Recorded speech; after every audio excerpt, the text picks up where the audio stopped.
scream came before the sunrise, and every wolf in the Blackthorn territory knew who would be blamed for it. Lyra Ashwood was already awake when the sound tore through the cold morning air. She sat up on her thin mat of straw, her heart pounding, her ears straining to understand what had happened this time. A young pup had wandered too close to the frozen river and slipped on the ice.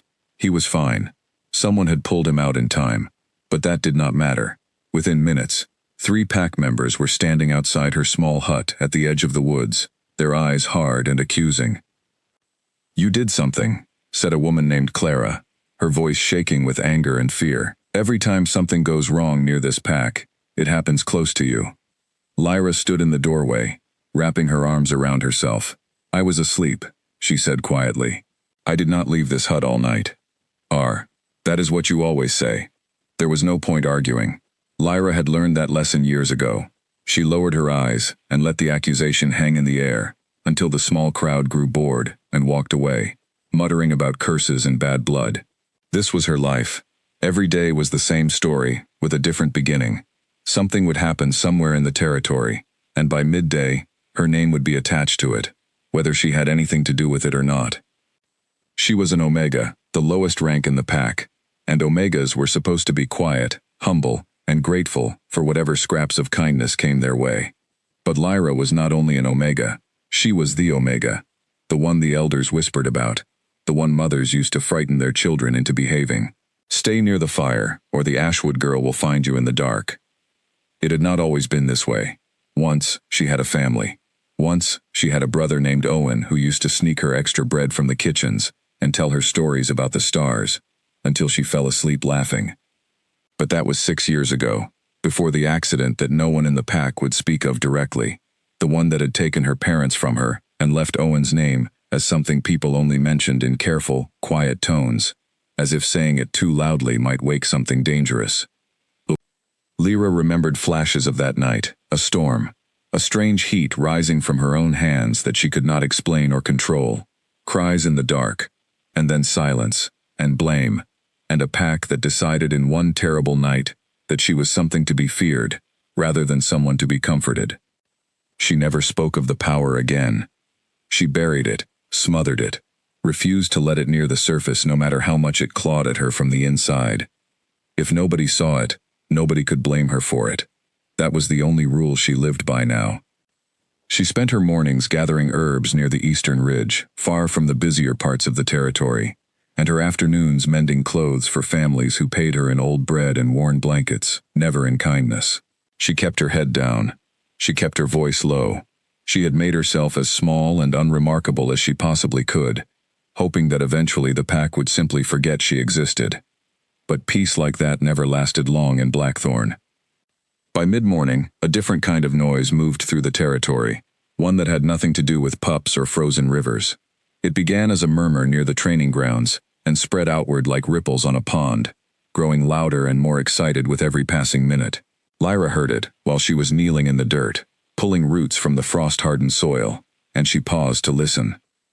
"The king is coming," someone said nearby, their voice breathless with excitement. "Today, before nightfall." Lyra's hands went still over the plants. The king.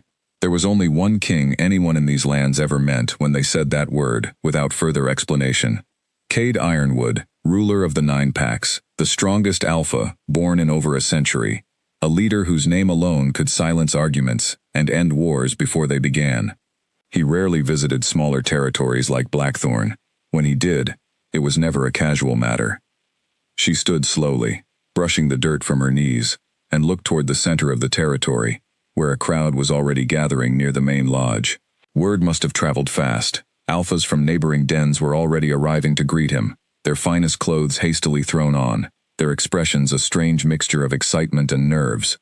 Lyra felt none of that excitement. If anything, dread settled low in her stomach.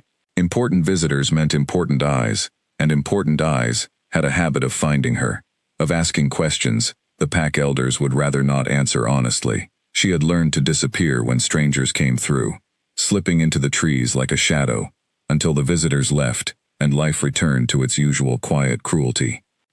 She decided the safest place for her today was as far from the lodge as possible. By the time the sun rose fully into the sky, Lyra had gathered her basket of roots and herbs and begun walking the long path toward the eastern woods, away from the growing commotion behind her. The trees here were old and tall, their bare branches creaking gently in the wind, and the quiet of the forest always felt more like home to her than the pack itself ever had. She had not gone far when she heard hurried footsteps behind her. Lyra. It was Grace, one of the few people in the pack who still spoke to her without contempt in her voice. Grace was a young healer, kind-hearted and endlessly curious, and though she was careful never to be seen being too friendly with Lyra in public, she often found small moments to check on her. "You should stay closer to the lodge today." "Why would I do that?" Lyra asked, though she already suspected the answer. "Because everyone is required to gather for the king's arrival. Elder Edmund gave the order himself. Every member of the pack must be present to show respect." Grace hesitated, glancing over her shoulder as if checking that no one had followed her. "If you are not there, it will look strange. It will give them another reason to talk." Lyra sighed, the basket suddenly feeling heavier in her hands. "They already talk about me every day, Grace. One more reason will not change much. This is different. Alpha Kings do not forget faces, and they do not forget absences either. If Elder Edmund tells him that one wolf refused to attend, questions will follow. Questions you do not want asked."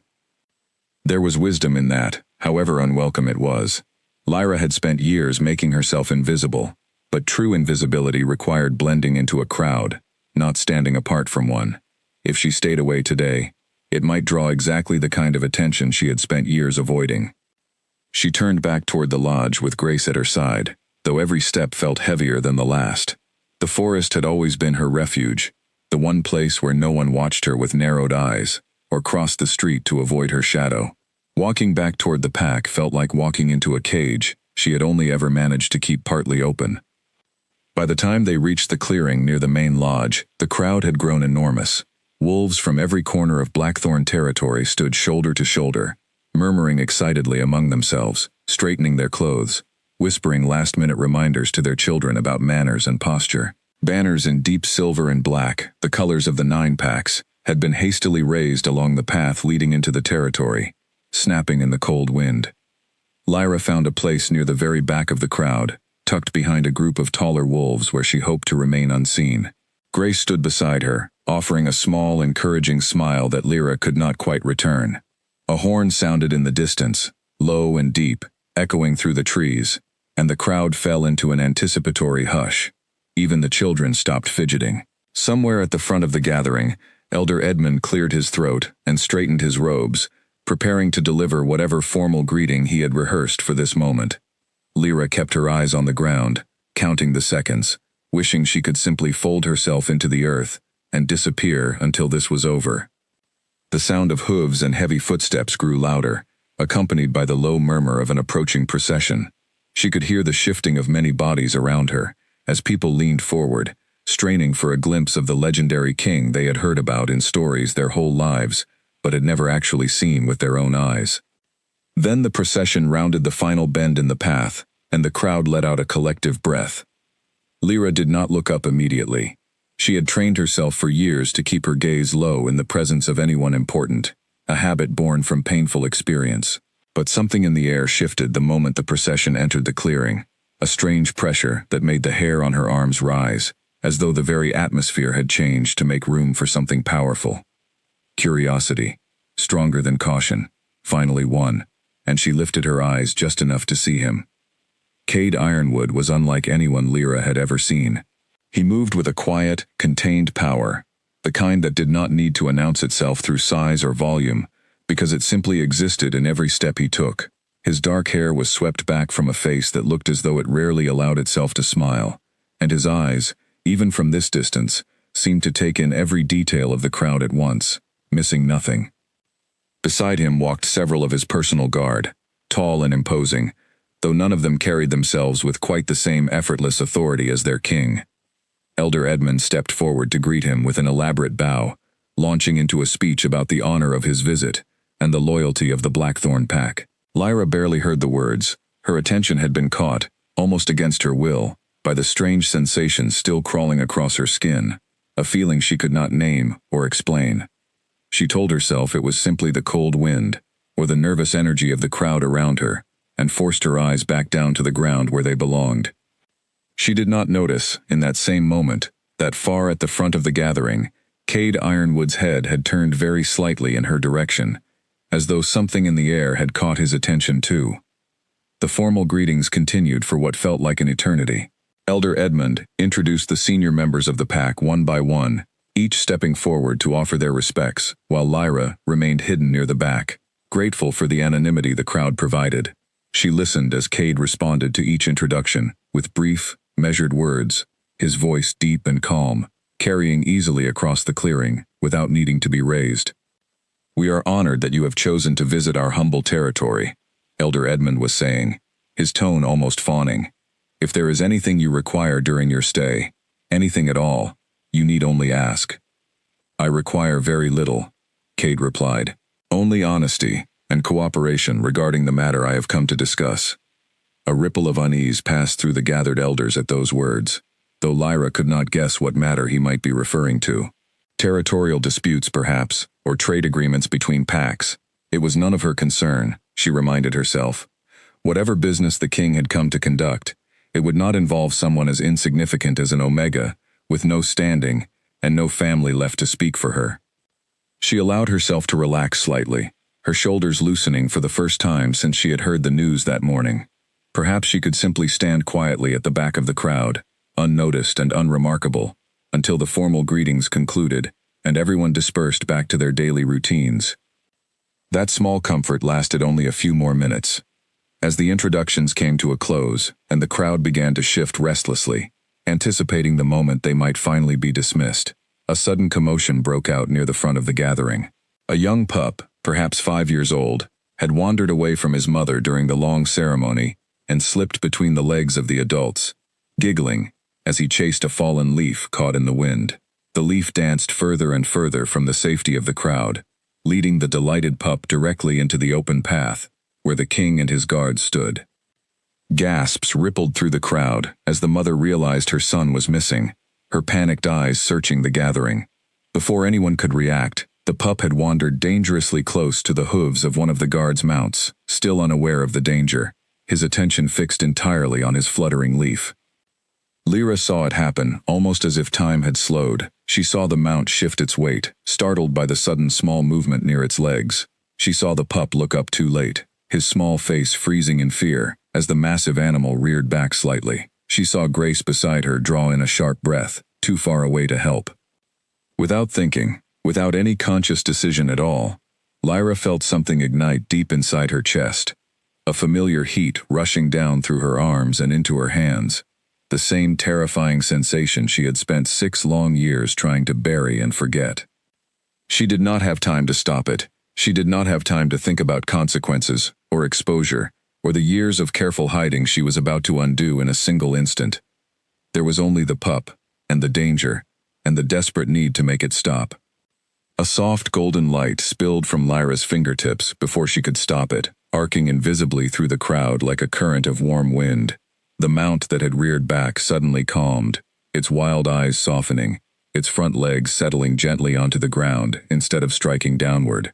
The pup, still frozen in place, blinked up at the massive animal, with wide, confused eyes, unaware of how close he had come to being hurt, unaware of what had just saved him.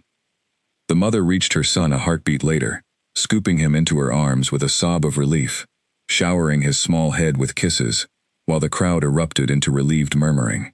Within seconds, attention shifted entirely toward the reunited pair, and no one seemed to notice the strange warmth that had rippled through the air only a moment before. No one except Cade Ironwood. He had been standing closest to the mount when it reared, his own instincts already coiling to intervene, when the strange golden light reached him first. He felt it settle over his skin, like sunlight breaking through storm clouds, gentle and controlled despite its obvious power. His mount calmed beneath him, not from his own command, but from something else entirely, something that had reached out from somewhere in the crowd behind him. His head turned sharply, scanning the gathered wolves, searching for the source of a sensation he had never felt before in all his years of leading the 9 packs. He had encountered many gifts among his people, healers with steady hands and trackers with unnatural senses, but nothing had ever felt quite like this. warm and immediate and entirely unexpected. His eyes moved across rows of frightened, relieved faces until they landed, almost by instinct, on a young woman standing near the back of the crowd, her face pale, her hands trembling slightly at her sides as she tucked them quickly behind her back. Lyra felt his gaze before she saw it, a physical weight settling over her shoulders that made her stomach drop. She had been so consumed by panic over what she had just done, so terrified of the consequences of letting her power slip free after years of careful control, that she had not considered the possibility that someone might actually see it happen, might actually know. She forced herself to look anywhere but toward the front of the crowd, praying silently that she had imagined the sensation of being watched, that the king's attention was fixed elsewhere, on more important matters. But when she risked a single glance upward, her heart nearly stopped. Cade Ironwood was staring directly at her. His expression was unreadable, a careful mask that gave away nothing of what he might be thinking, but his eyes held hers with an intensity that made it impossible to look away, as though some invisible thread had suddenly connected them across the entire crowded clearing. Lyra's breath caught in her throat. She wanted to run, to disappear into the trees and never return, but her legs refused to move, rooted to the spot by the sheer weight of his attention. Beside her, Grace had noticed the direction of the king's gaze and gone rigid with alarm. "Lyra," she whispered urgently, barely moving her lips. "What did you do?" "Nothing," Lyra whispered back, though the word felt hollow even as she said it. "I did not mean to." The moment stretched between them, tense and electric, until Elder Edmund's voice cut through the crowd, calling for order and announcing that the formal greetings had concluded, that the king would now retire to rest before the evening's discussions. The spell of Cade's attention broke as he was drawn back into conversation by his advisors, though Lyra could have sworn she felt his eyes linger on her for one more heartbeat before he turned away entirely. The crowd began to disperse, wolves chattering excitedly about the pup's near miss and the king's impressive presence, entirely unaware of the true nature of what had happened. Lyra used the confusion to slip quietly away, pulling Grace along with her toward the edge of the clearing and beyond, into the relative safety of the trees. "You have to tell me what that was," Grace said once they were far enough from the crowd, her voice low but insistent. "I have known you for years, Lyra. I have never seen anything like that from you." Lyra's hands were still shaking. She pressed them together, trying to steady herself, trying to slow the frantic beating of her heart. "It is nothing you need to worry about." "It is clearly something. That mount would have hurt that child if something had not stopped it, and I know it was not luck. I felt something change in the air, Lyra. Everyone probably felt it, even if they do not understand what it was." "Please, Grace." Lyra's voice cracked slightly, betraying the fear she had been holding back since the incident. "Please do not say anything to anyone.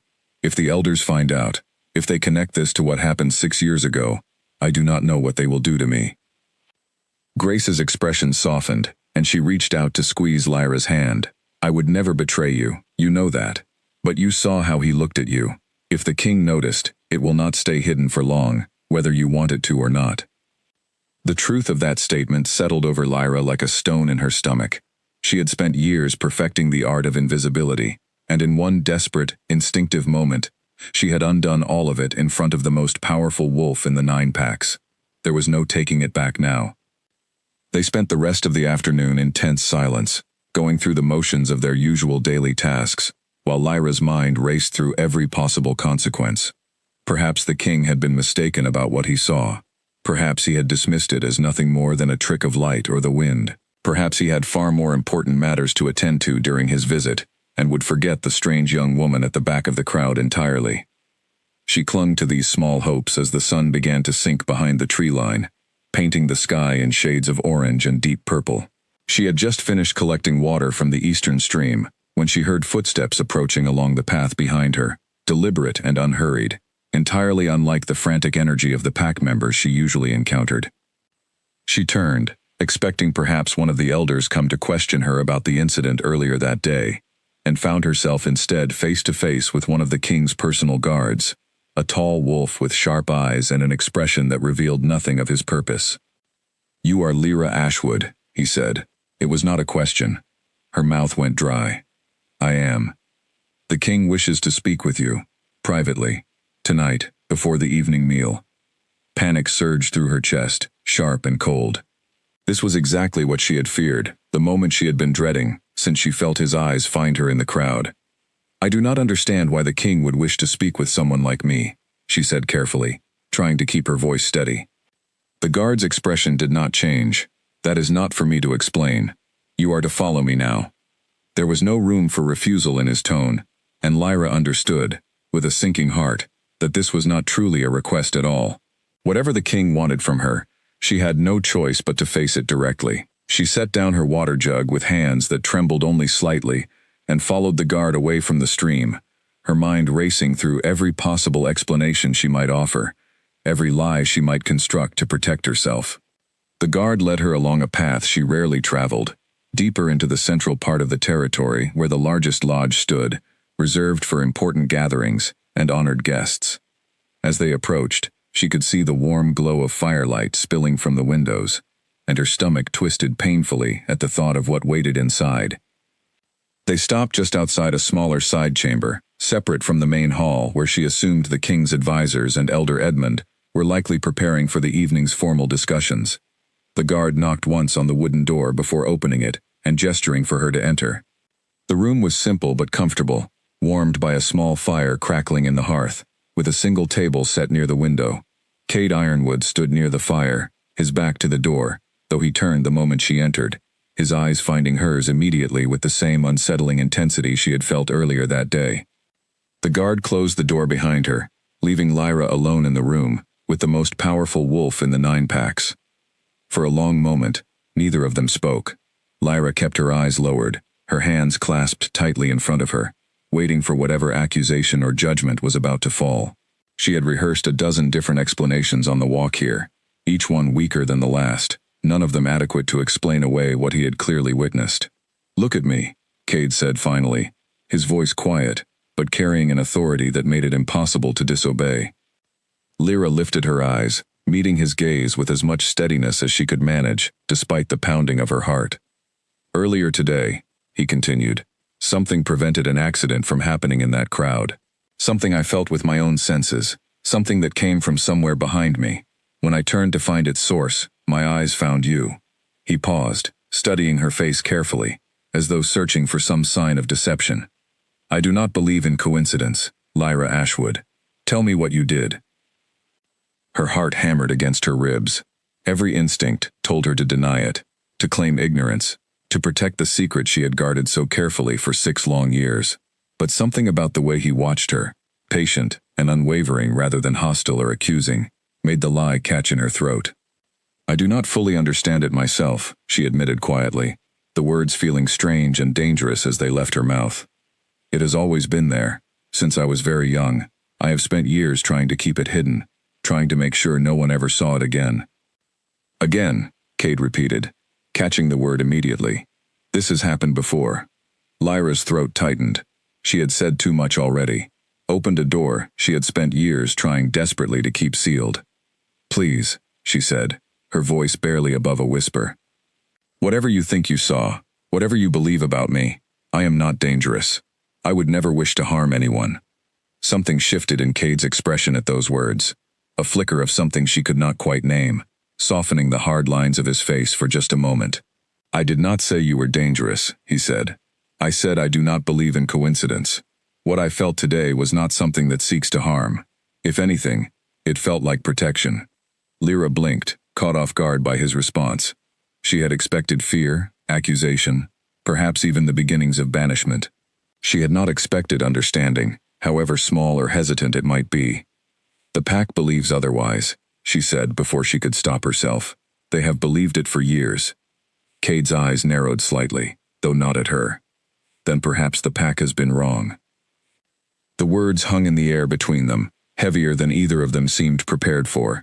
Lyra did not know how to respond, caught somewhere between disbelief and a fragile, unfamiliar hope that perhaps this conversation might not end the way she had feared. Outside, the sound of the evening gathering began to swell, distant voices and laughter drifting toward the small chamber where 2 strangers stood, bound together by a connection neither of them yet understood, but both of them could feel, undeniable and impossible to ignore. Word of the private meeting spread through Blackthorn territory faster than either Lyra or Cade could have anticipated. By the time she returned to her small hut that evening, 3 separate wolves had already stopped her along the path, their expressions ranging from confused curiosity to open suspicion. No one asked her directly what had happened, but their sideways glances and hushed whispers made it clear that her private audience with the king had not gone unnoticed. Elder Edmund summoned her the following morning before the sun had fully risen, his messenger arriving at her door with an urgency that left no room for delay. Lyra dressed quickly, her hands unsteady as she fastened the ties of her worn cloak, and followed the messenger toward the main lodge where the pack's senior members had already gathered. The room fell silent the moment she entered. Elder Edmund sat at the head of a long wooden table, flanked by Clara, and 2 other senior wolves, whose names Lyra barely knew, their faces stern and unwelcoming. She stood near the entrance, unsure whether she was meant to approach further or remain where she was. "Sit," Edmund said, gesturing to an empty chair near the far end of the table, a clear signal of the distance he intended to keep between himself and whatever conversation was about to unfold. Lyra sat, keeping her back straight, despite the tremor of nerves running through her body. "We understand the king requested a private audience with you yesterday evening," Edmund began, his tone carefully neutral, though Lyra could sense the tension beneath it. "We would like to know what was discussed." "He asked about something that happened during the gathering," Lyra said carefully, choosing her words with great caution. "A small incident with a pup and a startled mount." Clara leaned forward, her eyes sharp. "And what did you tell him?" Lyra hesitated. She had spent the entire walk to the lodge trying to decide how much to reveal, weighing the danger of lying to her own elders against the danger of confirming what they already seemed to suspect. "I told him the truth, that I do not fully understand what happened, and that I never intended for anyone to be harmed." A heavy silence settled over the room. Edmund exchanged a glance with Clara, something unspoken passing between them that made Lyra's stomach twist with unease. "You understand," Edmund said slowly, "that the king's continued interest in you could bring unwanted attention to this pack. Attention we have worked very hard to avoid since the incident 6 years ago." "I did not ask for his interest," Lyra said, unable to keep a slight edge from creeping into her voice. "I did nothing but try to prevent a child from being hurt." "And in doing so," Clara cut in sharply, "you revealed exactly the kind of power this pack has spent years trying to bury. Do you understand what will happen if word of this reaches the other packs? If they learn that a bloodline we believed extinguished still exists among us?" Lyra's breath caught. Bloodline? The 2 elders exchanged another look, this one more guarded, as though they had said more than they intended. "It does not matter," Edmund said quickly, waving a hand as if to erase the words from the air. "What matters is that you continue to keep this hidden, exactly as you have for the past 6 years. If the king asks you further questions, you will give him nothing more than what is necessary to satisfy his curiosity, and nothing else. Is that understood?" Lyra wanted to press further, to demand what they meant by bloodline, what secret history connected her strange power to something larger than herself. But the hard set of their expressions told her this was not a conversation she would be permitted to continue. She swallowed her questions and nodded stiffly. "Understood," she said, though the word felt hollow in her mouth. She was dismissed a few minutes later, and she left the lodge with her mind spinning, more questions circling through her thoughts than answers. Bloodline. The word echoed in her memory, refusing to settle. Whatever her power truly was, it seemed the elders knew far more about its origins than they had ever been willing to share with her. She spent the rest of the morning in a distracted haze, going through her usual tasks, without truly focusing on any of them. It was not until midday, while she sat mending a torn shirt near the edge of the eastern clearing, that Grace found her again, settling down beside her with a worried expression. "The whole pack is talking about it," Grace said without preamble, "about the king's private meeting with you. Some are saying you must have done something terrible for him to want to speak with you alone. Others are saying he must be planning to have you removed from the territory entirely." "Neither is true," Lyra said, though the words did little to ease the tightness in her chest. "I know that, but knowing the truth and stopping rumors are 2 very different things." Grace hesitated, glancing around to make sure they were not overheard. "There is also talk that Elder Edmund and Clara met with the king himself last night, after your audience with him." Lyra's hands stilled over her mending. "What kind of talk?" No one knows exactly what was said, but one of the kitchen workers overheard raised voices. Whatever the elders wanted from that conversation, it seems the king was not entirely willing to give it to them. A strange, fragile feeling stirred in Lyra's chest at those words, something she did not dare name as hope. If the elders had tried to convince Cade to dismiss her, to treat her as the danger they had always claimed her to be, and he had resisted, what did that mean? She pushed the thought away quickly, unwilling to let herself believe in something that might only lead to greater disappointment. The afternoon passed slowly, filled with an uneasy tension that seemed to hang over the entire territory. Lyra could feel eyes on her wherever she went, whispers following in her wake, though no one approached her directly. It was as though the entire pack was waiting to see which direction the wind would blow before deciding how openly to express their suspicion. As evening approached, Lyra found herself once again summoned, though this time the message came directly from one of the king's guards, rather than through Elder Edmund's messenger. She was to meet Cade near the training grounds, away from the central lodge and the prying eyes of the pack's senior members. She arrived to find him standing alone near the edge of the clearing, his expression thoughtful as he watched the last light of the sun disappear behind the tree line. He turned as she approached, and for a moment, neither of them spoke, the events of the previous day still hanging heavily in the air between them. "Your elders came to see me last night," Cade said finally, without preamble. "They were very insistent that I should not concern myself further with whatever happened at the gathering yesterday." Lyra kept her expression carefully neutral, though her heart beat faster. "And what did you tell them?" "I told them that I make my own judgments, and that I do not appreciate being told what I should or should not concern myself with, particularly when something as significant as what I witnessed yesterday remains unexplained." His eyes met hers, steady and searching. "They grew quite uncomfortable when I pressed them for details about your past, about what happened 6 years ago." Lyra's stomach tightened painfully. "What did they tell you?" "Very little, though what they did share was troubling. They spoke of an incident involving your family, something they described as tragic and unfortunate, though they refused to elaborate on the specifics. They seemed far more interested in convincing me that whatever happened was firmly in the past, and that you posed no threat to anyone here." "That is true," Lyra said quickly. "I would never wish to harm anyone." "I believe you," Cade said, and something in the simple certainty of his tone made Lyra's breath catch. "But I would like to hear the truth from you directly, rather than the careful half-truths your elders seem determined to offer instead." Lyra looked away, her gaze drifting toward the darkening tree line beyond the clearing. The memories she had spent 6 years trying to bury pressed against the edges of her mind, demanding to be acknowledged, and for the first time in longer than she could remember, she found herself wondering if perhaps it was time to finally let them surface. "It is not an easy story to tell," she said quietly.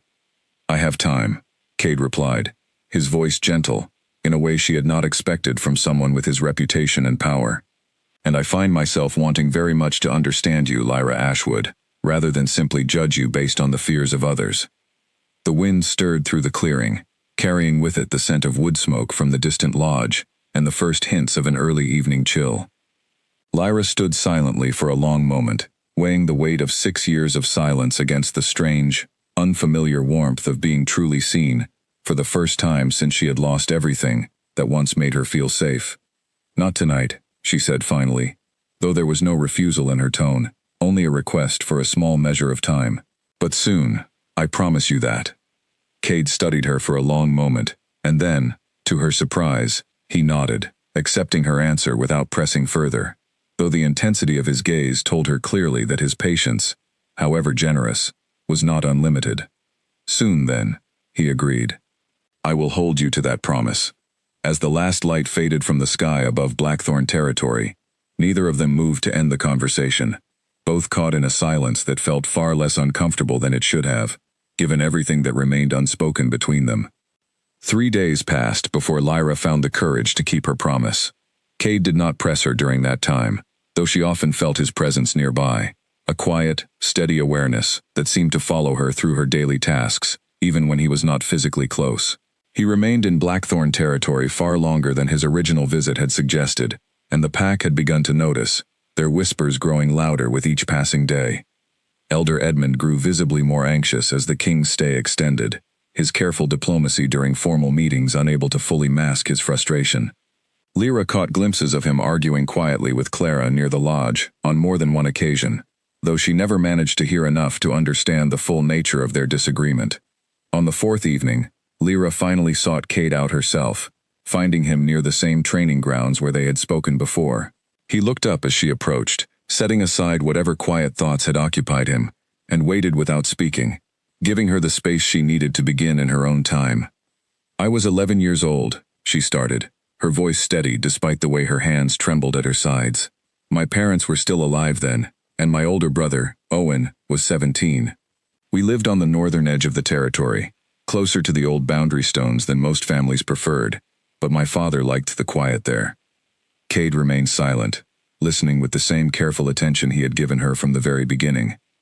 "I always knew I was different," Lyra continued. "Even as a small child, I could feel something inside me that the other pups did not seem to have, a kind of warmth that would rise up sometimes when I was frightened or upset. My parents noticed it too, though they never spoke of it openly, not even to me. I think they were afraid of what it meant." "Did they ever explain what it was?" Cade asked quietly. "Not fully. My mother told me once that it came from her side of the family, from a bloodline that stretched back many generations, though she never gave me more detail than that. She said it was a gift, not a curse, but she also told me never to let anyone outside our family see it. I did not understand why at the time." Lyra paused, her gaze drifting toward the darkening sky above the clearing, memories rising unbidden, despite the years she had spent trying to keep them buried. "There was a storm that night," she continued, her voice growing quieter. "A terrible one, the kind that comes only once every few years, strong enough to tear branches from ancient trees. Owen had gone out earlier that evening to check on our stores before the worst of it hit, and when the storm grew far more violent than anyone expected, my parents went out after him, worried he had been caught somewhere in the woods." Her hands tightened into fists at her sides, though her voice remained steady, hardened by years of forcing herself to recount this story in her own private thoughts, if never allowed to another living soul. "I do not remember everything clearly. I remember being terrified, alone in our home, while the storm raged outside, waiting for them to return, and I remember the strange heat building inside me, stronger than it had ever been before, as though my own fear was somehow feeding it. I did not understand what was happening. I did not know how to stop it." "What happened?" Cade asked gently. "There was a burst of light," Lyra said, her voice barely above a whisper now. "I do not know how else to describe it. It came from me, from somewhere deep inside, that I had never been able to fully control, and it struck out into the storm, just as my family was making their way back home through the trees. I have been told that a large branch, weakened by the wind, fell directly into their path in that same instant. I have always wondered if what came from me somehow caused it to fall, though no one has ever been able to explain to me exactly how or why." Cade's expression remained carefully composed, though Lyra could see something shift behind his eyes, a deep and genuine sorrow that surprised her with its sincerity. "Your parents," he said quietly. "And your brother?" "My parents did not survive the storm," Lyra said, forcing the words out, despite the tightness in her throat. "Owen survived, but he was badly injured, and something about that night changed him in ways I never fully understood. He grew distant afterward, fearful of me, in a way he had never been before, though he tried to hide it for my sake. He left Blackthorn territory less than a year later, and I have not seen him since. I do not know if he is even still alive." The weight of 6 years of grief and guilt pressed down on her all at once, and for the first time since that terrible night, Lyra allowed herself to feel the full force of it in front of another living soul. Cade did not move to comfort her physically, understanding perhaps that she needed the space to finish what she had started, but his presence remained steady and unwavering, a quiet anchor in the midst of her unraveling. "The pack decided that I was responsible," she continued once she had gathered herself enough to speak again. "They never said it directly, not at first, but the whispers began almost immediately after the storm passed, and they have never truly stopped since. I was too young then to understand how to control what happened inside me, and I have spent every day since trying to make sure it never happens again, trying to make myself small enough and quiet enough that no one would ever have reason to fear me the way they did that night." Silence stretched between them for a long moment after she finished speaking, filled only by the distant sound of wind moving through the trees surrounding the clearing. Lyra kept her eyes fixed on the ground, unsure what reaction to expect, bracing herself for the same fear and suspicion she had encountered from everyone else who had ever learned even fragments of her story. "You were a child," Cade said finally, his voice low but firm, carrying a certainty that caught Lyra entirely off guard. A frightened child, who did not understand a power that had been given to you without any guidance or explanation. "What happened that night was a tragedy, Lyra, but it was not your fault. No one should have placed that burden on your shoulders, least of all at 11 years old." Lyra lifted her eyes, searching his face for any sign of doubt or hesitation, but found only quiet conviction. "The elders believe otherwise," she said softly. "They have believed it for 6 years." "Then the elders have failed you," Cade replied, his voice hardening slightly with something that sounded almost like anger, though Lyra understood immediately that it was not directed at her. "A pack is meant to protect its youngest and most vulnerable members, not abandon them to fear and isolation because their gifts are not fully understood. Whatever power runs through your blood, Lyra, it clearly responds to fear and instinct rather than malice. What I witnessed at the gathering 4 days ago was not destruction. It was protection, offered instinctively to save a child's life." Something in Lyra's chest loosened at his words, a tightness she had carried for so long that she had almost forgotten what it felt like to breathe without its weight pressing down on her. She had spent 6 years believing herself to be a danger, a curse waiting to strike again, and hearing someone speak of her power in terms of protection rather than destruction felt like being offered a truth she had never dared to consider for herself. "I do not know how to control it fully," she admitted quietly. "I have spent years trying to suppress it entirely, rather than understand it. I am afraid of what might happen if I ever tried to use it deliberately." Cade was quiet for a long moment, considering her words carefully. "Then perhaps it is time someone taught you," he said finally, "rather than teaching you to fear it and bury it forever." Lyra looked up at him, startled by the offer implicit in his words. "You would do that? For me?" "I have encountered many gifts among my people over the years," Cade said, "and I have learned that fear only ever makes such gifts more dangerous, never less. Control comes from understanding, not suppression. I would be glad to help you find that understanding, if you are willing to trust me enough to try." The offer hung between them, fragile and unexpected, and Lyra found herself nodding before she had fully decided to accept it, some instinct deeper than caution, telling her that this was a chance she could not afford to let pass by unclaimed. For 6 years she had lived in isolation, certain that her power made her unworthy of trust or belonging. Standing in the quiet clearing as the last light faded from the sky, she allowed herself, for the very first time, to hope that perhaps that isolation did not have to last forever. Their first lesson took place at dawn, far from the prying eyes of the pack, in a quiet clearing hidden deep within the eastern woods, where Lyra had always felt most at ease. Cade arrived just as the sun broke over the horizon, his presence steady and calm, in a way that helped ease the nervous flutter in her chest. "We will begin slowly," he told her, standing a careful distance away. "I want you to focus on something small first, a single point of warmth, nothing more." Lyra closed her eyes, trying to reach for the power she had spent 6 years suppressing, and found instead only fear, sharp and immediate, rising up to block her efforts entirely. "I cannot," she said, frustration edging into her voice. "Every time I try to reach for it, all I can remember is that night." "Then we will change what you remember reaching for it," Cade said patiently. "Fear brought this power forward once, in the worst possible circumstances. That does not mean fear is the only path to it.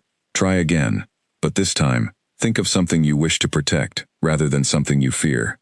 Lyra thought of Grace, of the kindness she had shown her over the years despite the risk to her own reputation. She thought of the pup who had nearly been hurt, the fragile life she had saved without meaning to. Slowly, hesitantly, she felt a small warmth stir in her chest, gentler than the overwhelming surge she remembered from that stormy night, more like a candle flame than a wildfire. A faint golden glow flickered across her palms, soft and contained, and for the first time in 6 years, Lyra did not feel the urge to smother it in panic. She opened her eyes, staring in quiet amazement at the light resting calmly in her own hands. "You did it," Cade said, something like pride softening his usually composed expression. "On your own terms, without fear driving it. Over the following days, their lessons continued each morning, before the rest of the pack awoke. A careful ritual that became the brightest part of Lyra's days.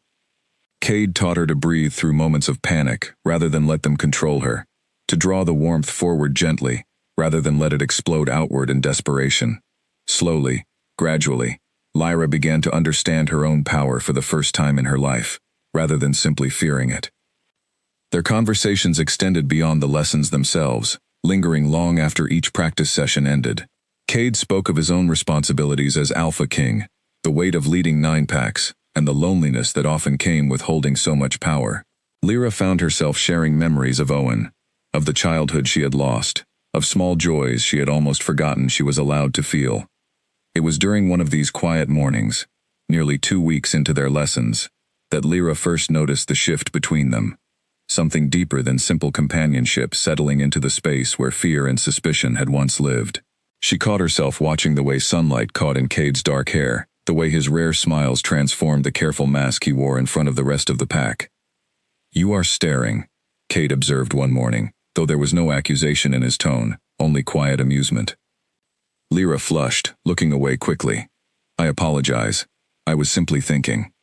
"About what?" She hesitated, unsure how to explain the strange warmth that had settled in her chest whenever he was near, entirely separate from the power they had spent weeks learning to control together. "About how different everything feels now," she admitted finally, "compared to before you arrived." Cade's expression softened, and he took a step closer, close enough that Lyra could feel the warmth radiating from him, even in the cool morning air. "I have felt it too," he said quietly, "since the very first moment I saw you in that crowd. A pull I could not explain, stronger than anything I have felt before."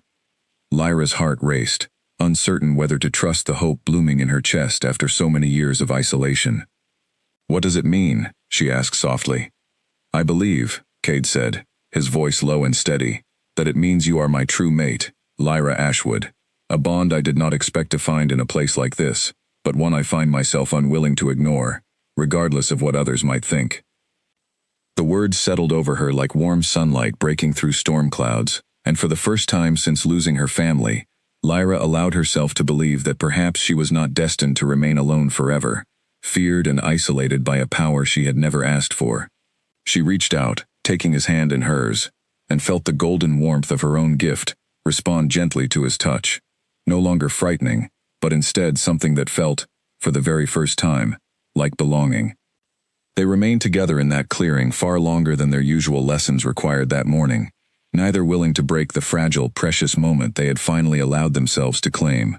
But even as Lyra allowed herself this brief happiness, a small worry lingered at the edges of her mind, a quiet awareness that whatever bond had formed between them would not remain hidden from the rest of the pack for much longer, and that the reaction, when it came, would not be a kind one. That worry proved justified far sooner than she had hoped. Elder Edmund summoned her again just 3 days later, his expression far grimmer than during their previous meeting.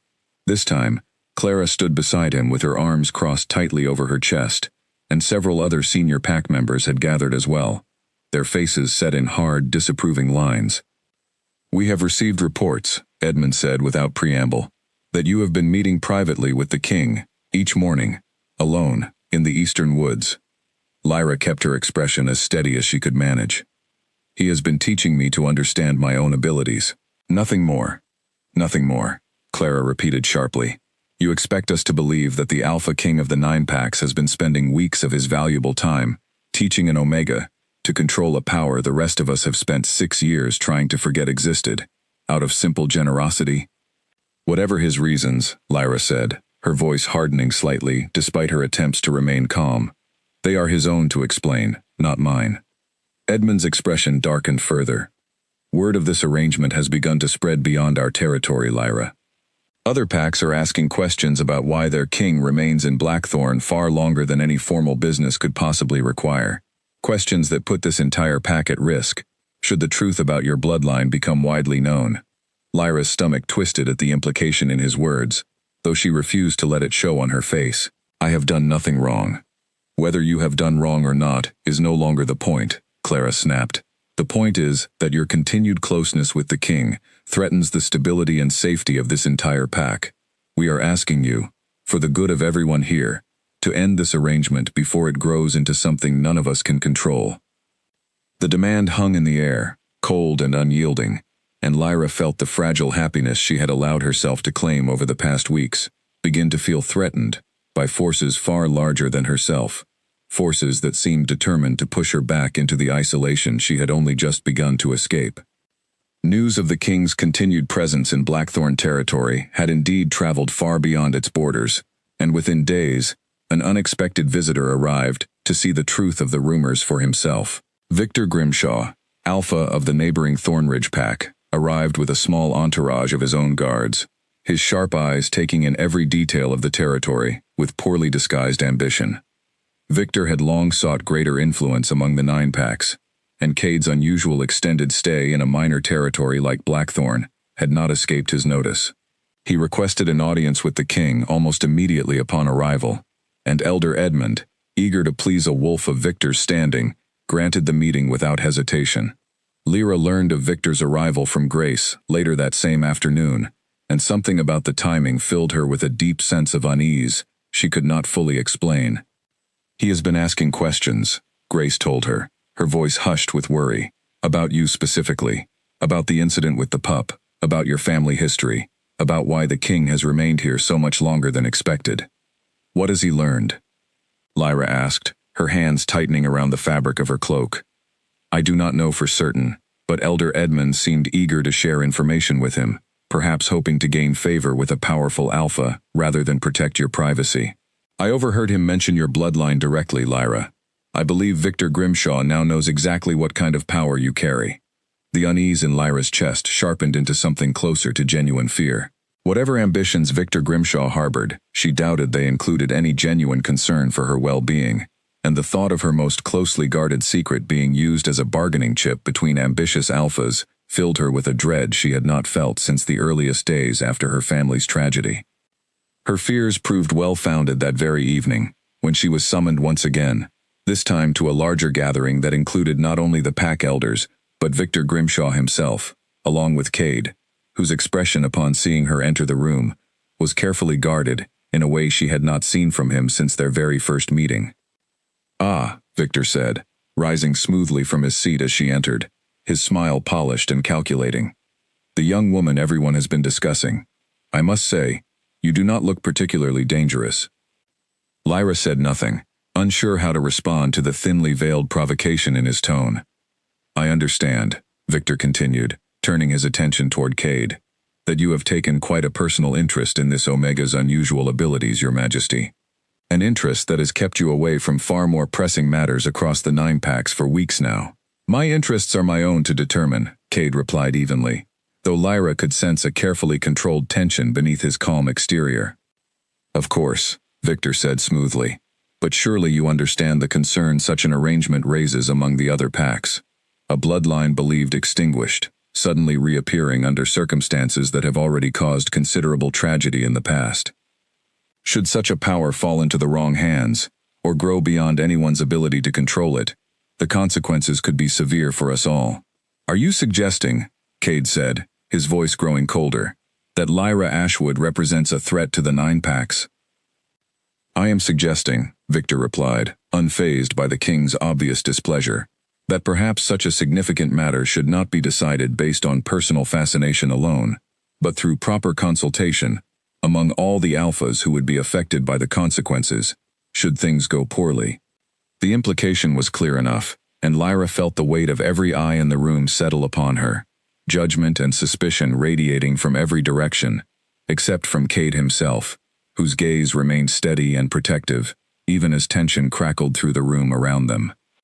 "This is precisely the reaction we feared," Elder Edmund said quickly, seizing the opening Victor had created.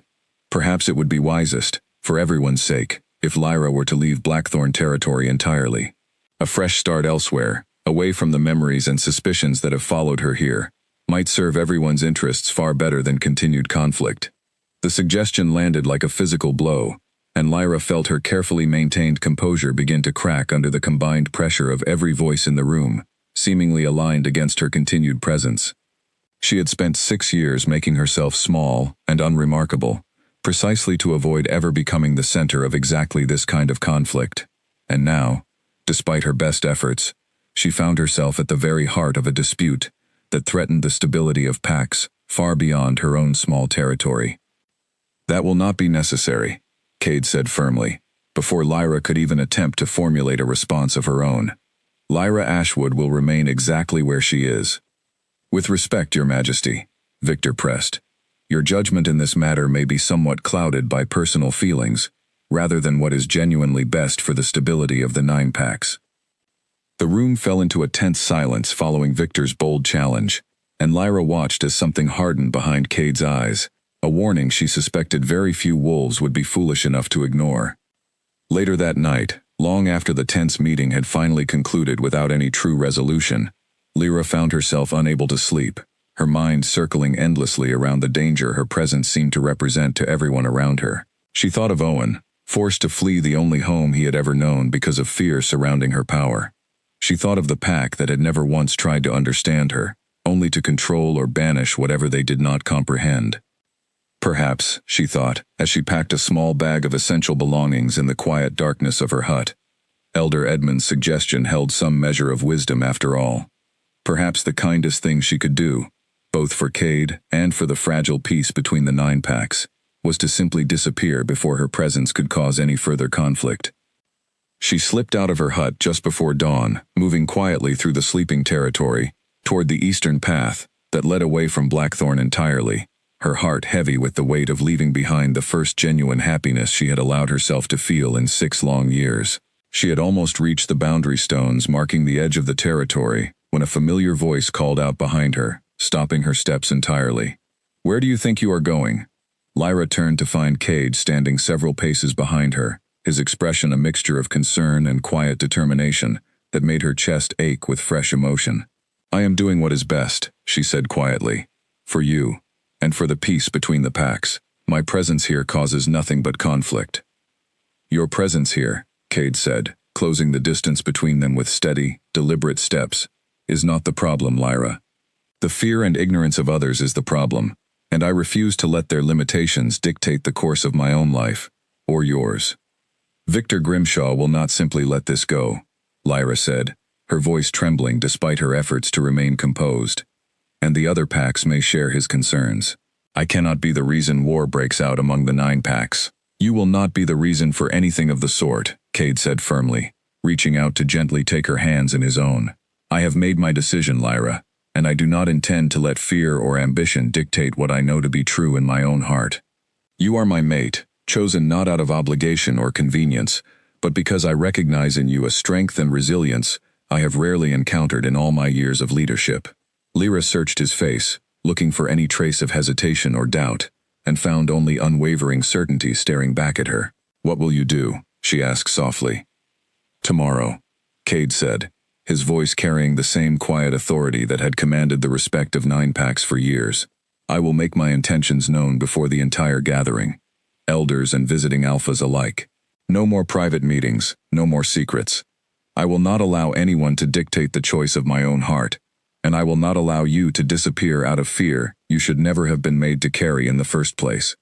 Word spread through Blackthorn territory before the sun had even fully risen that morning, a summons carried by the king's own guards to every corner of the pack, demanding the presence of every wolf, elder and omega alike, in the main clearing before midday.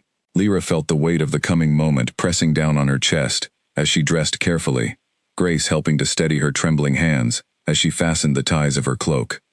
"Are you certain about this?" Grace asked quietly. "Once this happens, there will be no taking it back." "I do not wish to take it back," Lyra said, surprising herself with the steadiness of her own voice. "I have spent 6 years hiding from a truth I never chose to be my burden alone. I am done hiding."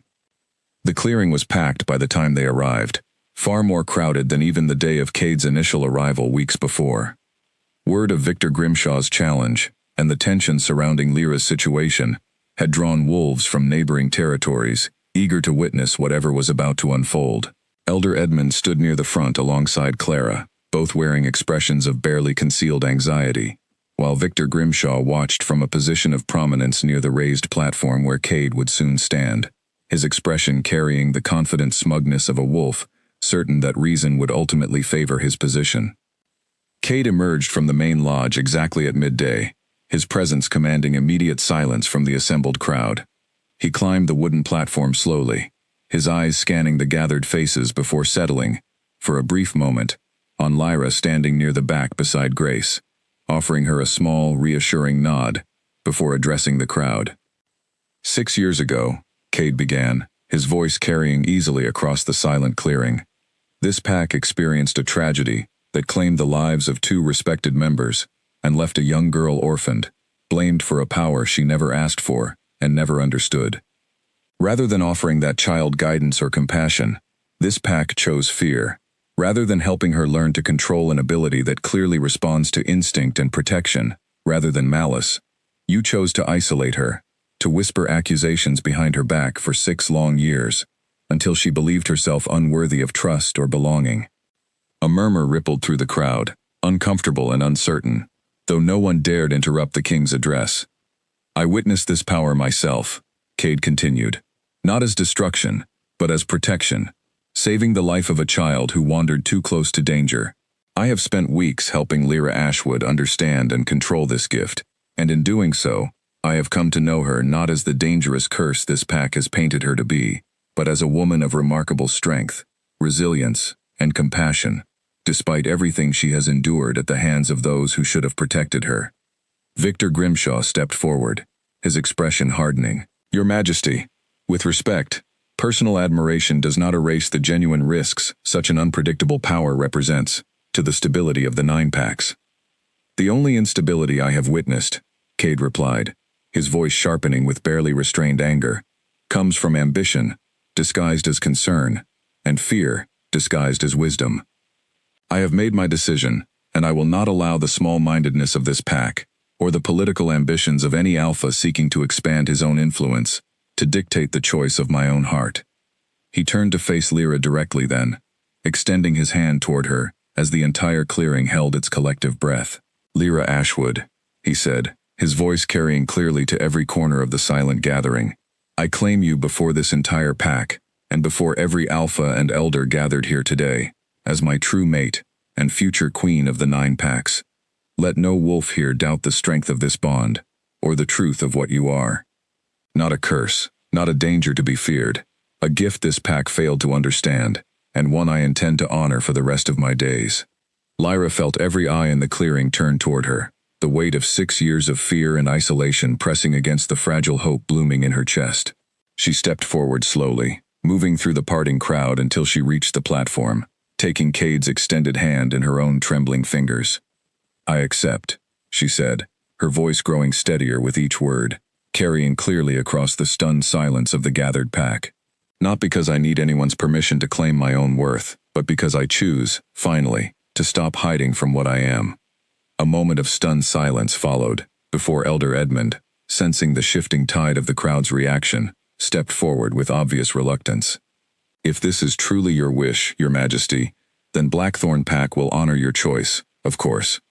Victor Grimshaw's expression darkened considerably, though he said nothing further, clearly recognizing that further challenge would only diminish his own standing before witnesses from across the 9 packs.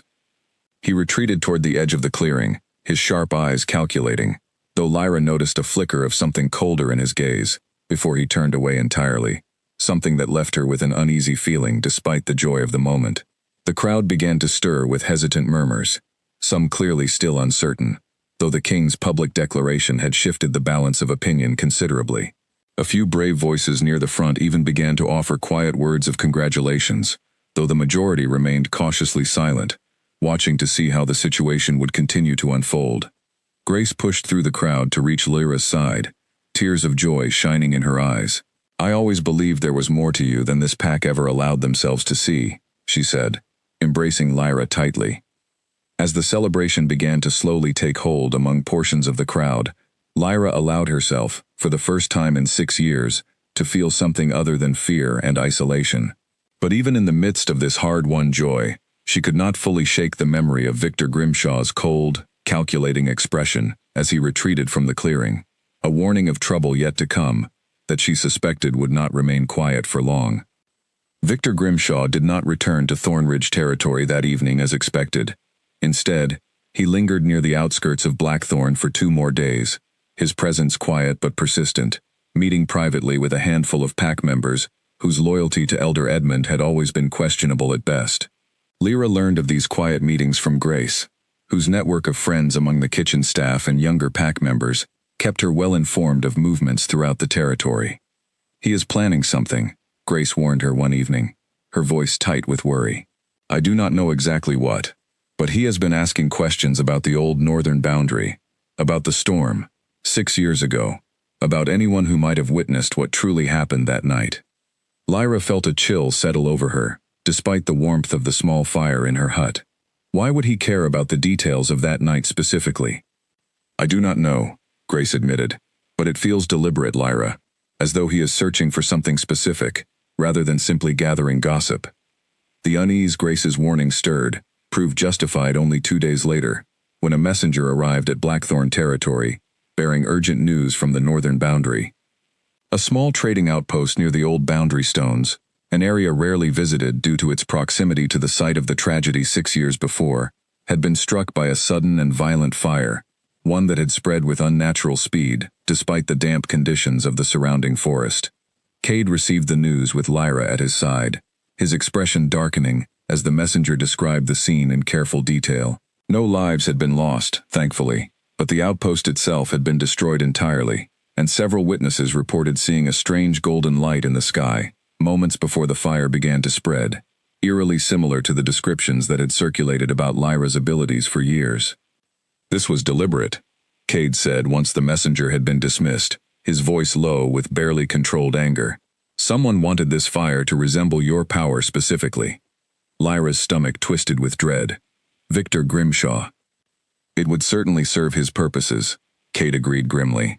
"If witnesses believe your power caused this destruction, it would undermine everything I declared before the pack only days ago, and give him the justification he needs to challenge my judgment before the other alphas."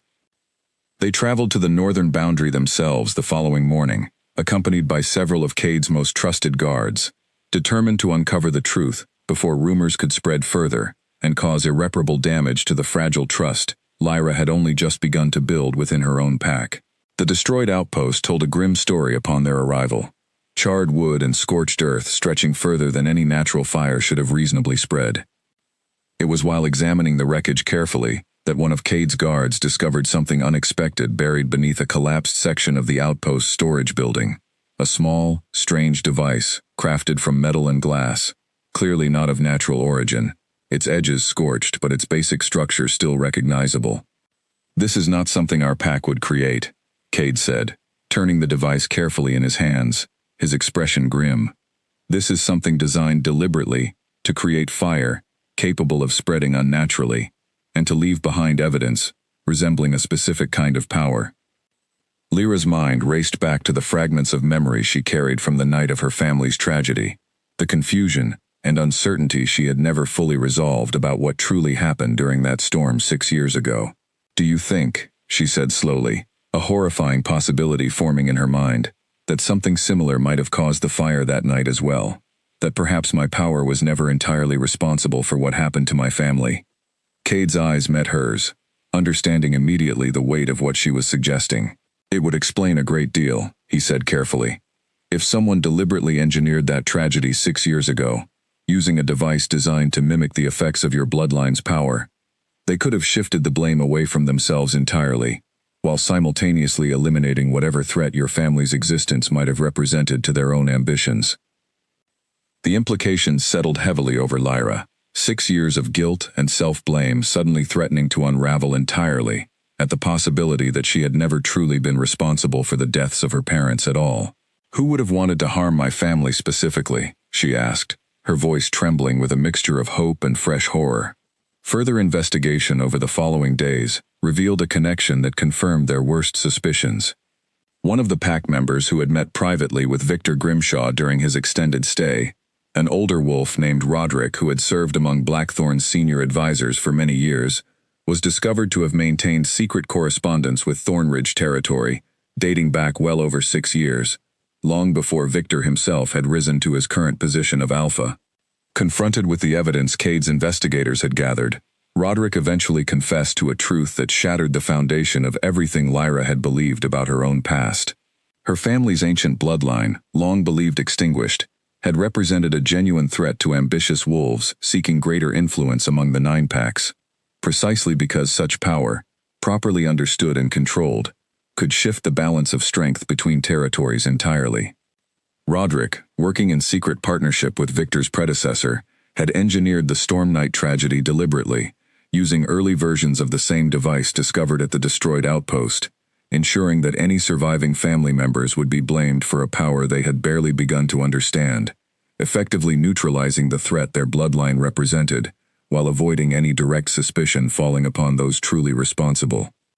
6 years, Lyra said quietly, once the full truth had been laid bare before Cade and the assembled elders, her voice shaking with a complicated mixture of grief and fury. 6 years, I believed I killed my own parents, that I drove my brother away, out of fear of what I might become, and it was never even true. You could not have known, Cade said gently, reaching for her hand, but now that the truth stands revealed, no one can ever use that lie against you again. Elder Edmund, forced finally to confront the depth of his own pack's failure toward Lyra over the years, offered what amounted to a genuine apology before the gathered elders, acknowledging the terrible injustice that had been allowed to continue unchallenged for far too long. Whether his remorse was genuine or simply born of political necessity, now that the king himself had claimed Lyra as his mate, Lyra found she no longer cared to examine too closely. What mattered now was the truth, finally standing clear and unshakable after 6 long years buried beneath fear and false blame. Victor Grimshaw, when confronted with evidence of his own attempt to recreate the same deception that had destroyed Lyra's family, found himself with no allies willing to defend his actions before the combined authority of the king and the assembled alphas from across the Nine Packs.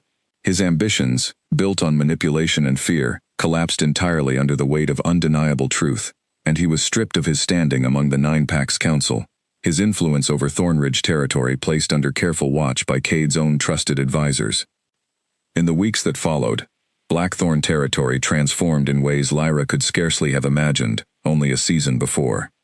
The truth of her family's tragedy spread throughout the Nine Packs, replacing years of whispered accusations with a growing respect for a woman who had endured such profound injustice with quiet dignity for so long. Wolves who had once crossed the path rather than walk near her now offered genuine greetings, some even seeking her guidance on matters they once would never have imagined trusting to an Omega. Clara, once among her harshest critics, approached her privately one afternoon with an awkward but sincere apology, admitting that fear and old prejudice had blinded her to a truth she should have questioned far sooner.